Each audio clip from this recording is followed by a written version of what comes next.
Assalamualaikum warahmatullahi wabarakatuh. Hamdan wa syukran lillah, salatu wassalamu ala rasulillah, la haula wa la quwata illa billah, amma ba'd. Para hadirin wal hadirat rahimakumullah. Manusia hidup di dunia ini hanya sementara, dan tentu kehidupan akhirat adalah selama-lamanya.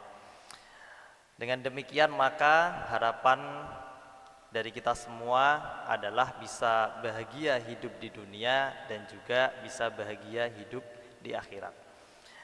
Hadirin wal hadirat rahimakumullah, untuk menciptakan kebahagiaan hidup di dunia dan di akhirat ini tentunya yang terpenting dalam diri kita adalah kita bisa dekat dengan Sang Pencipta, yakni Allah Subhanahu wa taala. Karena apa? Karena ketika kita sudah dekat dengan Allah Subhanahu wa taala, dengan Sang Pencipta, tentu apapun yang kita harapkan ini akan dikabulkan oleh Allah Subhanahu wa taala walaupun tanpa diminta. Ya. Dan pada kesempatan kali ini saya ingin berbagi tentang bagaimana caranya untuk bisa dekat dengan Allah Subhanahu wa taala, untuk bisa wusul kepada Allah Subhanahu wa ta'ala, untuk bisa menjadi kekasihnya Allah Subhanahu wa ta'ala. Dalam kesempatan kali ini kami menukil dari kitab Kifayatul Azkiya. Di sini dijelaskan bahwa lamma kana sulukul masyayikh fit tariqati mukhtalifan likathrati turuqil wusuli ila Allah taala. Jadi para masyayikh, ya, para guru-guru kita, para ulama-ulama, para alim ulama ini bisa suluk kepada Allah Subhanahu wa taala, bisa wusul, bisa dekat dengan Allah Subhanahu wa taala ini melalui jalan yang berbeda-beda, ya. Fit thariqah mukhtalifan, ya, dengan jalan yang berbeda-beda. Karena apa? Karena likathrati turuqi wusuli ila Allah taala. Karena memang untuk wusul kepada Allah Subhanahu wa taala ini ada banyak jalan. Maka kita sebagai orang awam mungkin bisa mengambil di antara salah satu jalan yang akan kami sebutkan di bawah nanti. Di antaranya jalan-jalan yang bisa untuk usulu ilallah ta'ala, yaitu kajulusi bainal anami murabbiyan. Jadi menjadi guru. Menjadi guru ataupun pendidik. Jadi para teman-teman semua yang sedang menjadi guru, baik itu guru ngaji ataupun guru di pesantren, guru di musola dan lain sebagainya, tetap semangat, ya.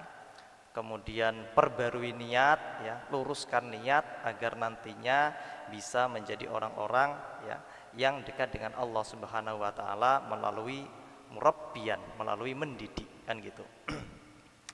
Nah, posisi murabbiyan ini di sisi lain juga bisa menjadi usulu ilallah, ya, bisa menjadi jalan untuk dekat dengan Allah. Ini juga bisa menjadi al ilmu yang tafa'ubih, ya, menjadi amalan yang tidak akan terputus walaupun toh kita sudah meninggal. Jadi saya masih teringat dengan sabda Rasulullah, idza mata ibnu adama in qata'a amaluhu illa min talatin. Jadi idza mata ing dalem nalikane mati sapa ibnu adam anak Adam, ing qata'a mongko kaputus, ya, kon apa amaluhu amale ibnu Adam illa min salasin kecuali 3. Jadi ketika manusia sudah meninggal, maka semua amalnya terputus, ya. Yang biasanya bersedekah dia sudah tidak bisa bersedekah, yang biasanya bisa sholat malam, yang biasanya bisa puasa, ketika sudah meninggal sudah tidak bisa, semuanya terputus. Akan tetapi ada 3 amalan yang mana ketika kita sudah meninggal tapi tidak terputus. Salah satunya adalah al ilmu yang tafa'ubih. Termasuk yang menjadi guru ini. Karena ketika menjadi guru kita menyalurkan ilmu, kita mentransfer ilmu, ya. Kemudian nanti para murid-murid kita mentransfer ilmu lagi kepada anak-anaknya ataupun saudaranya ataupun murid-muridnya. Terus muridnya terus sampai turun-temurun, dan ketika itu kita sudah meninggal. Nah, ketika kita sudah meninggal, ya, dan murid-murid kita masih estafet memperjuangkan dan mengamalkan ilmunya dan menularkan ilmunya, maka kita yang sudah meninggal tetap mendapatkan ya pahala secara terus menerus. Nah, kemudian cara yang kedua ataupun jalan yang kedua untuk bisa wusul ilallah, untuk bisa dekat dengan Allah, yaitu kakathratil awradi kasaumi. Jadi memperbanyak wiridan. Nah, wiridan yang dimaksudkan di sini adalah ay minas sholati was shaumi wa qiraatil qur'ani wat tasbihi. Nah, ini para orang-orang alim biasanya ya. Ini yaitu memperbanyak sholat, ataupun orang yang istiqomah untuk berpuasa, ataupun orang yang selalu istiqomah untuk membaca Al-Quran, ataupun bahkan membaca tasbih dan lain sebagainya. Yang terpenting adalah orang yang selalu beristiqomah untuk wiridan. Kata kuncinya adalah istiqomah. Ya. Ini juga bisa menjadi jalan untuk bisa dekat dengan Allah Subhanahu wa taala. Kemudian selanjutnya yaitu kahidmatilin nas. Ini mungkin semua orang bisa untuk mengikuti jalan ini ya. Karena apa? Kahidmatilin nas ini adalah melayani manusia. Ya, saling tolong menolong. Melayani manusia lebih-lebih kepada khidmatul fuqaha, kemudian wasufiyah wa ahliddin, lebih-lebih kepada orang-orang yang ahli fikih, orang-orang yang alim, para guru-guru kita lebih-lebih. Nah, ini kita layani ya.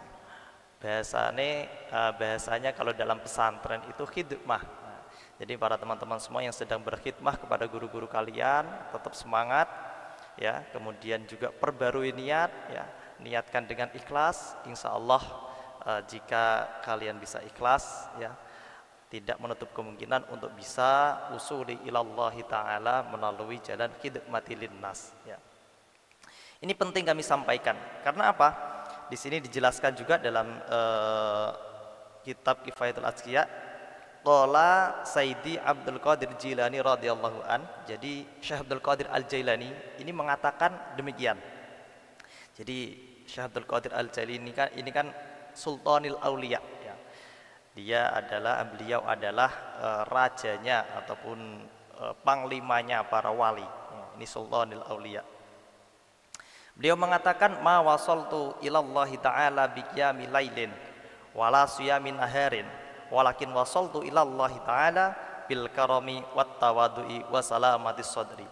Jadi jika dimaknani dalam bahasa pesantren ya, ma wasaltu ora usul kono sapa ingsun ilallahi maring Allah taala hale matur sinten Allah, ora usul bi qiyamil lailin sebab tangi bengi ya.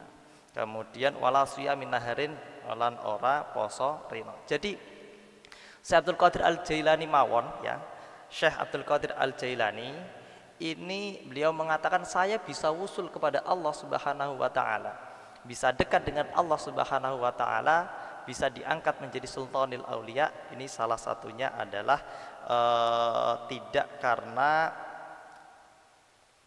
qiyamul lail, tidak karena sholat malamnya, tidak. Dan bahkan tidak karena siyamin naharin, tidak karena puasa pada siang harinya, tidak karena puasanya. Akan tetapi apa? Walakin wasaltu ilallahi ta'ala bil karami wat tawadu'i was salamatis sadri. Walakin wasaltu tetapi ne wusul kono sapa ingsun ilallahi maring Allah taala hale mulur sinten Allah, wusul bil karami sebab memulyakno ya, memuliakan. Terus wat tawadu'ilan andap asor ya, tawadu. Kemudian wasalamatis sadri dan selamatnya hati. Nah, jadi ini yang mengatakan langsung dari Syekh Abdul Qadir Al-Jailani. Nah, beliau mengatakan sendiri bahwa untuk usul kepada Allah Subhanahu wa taala, yang menyebabkan Syekh Abdul Qadir usul kepada Allah Subhanahu wa taala ini tidak karena sholat malamnya, tidak karena puasanya, akan tetapi karena sering memuliakan. Nah, ya, karena memuliakan antar sesama. Terus kemudian karena tawadu, kemudian wasalamatis sadri, selamat hatinya ya, dari sifat-sifat ataupun penyakit hati. Nah, ini Syekh Abdul Qadir Al-Jailani, masya Allah. Jadi penyakit hati ini juga sangat-sangat sulit untuk kita hindari ya. Penyakit hati kan diantaranya seperti riya, terus ujub, sum'ah, ya, terus hasud. Kita tidak suka ketika melihat orang lain bahagia, tidak suka ketika orang lain mendapat nikmat. Ini penyakit-penyakit hati.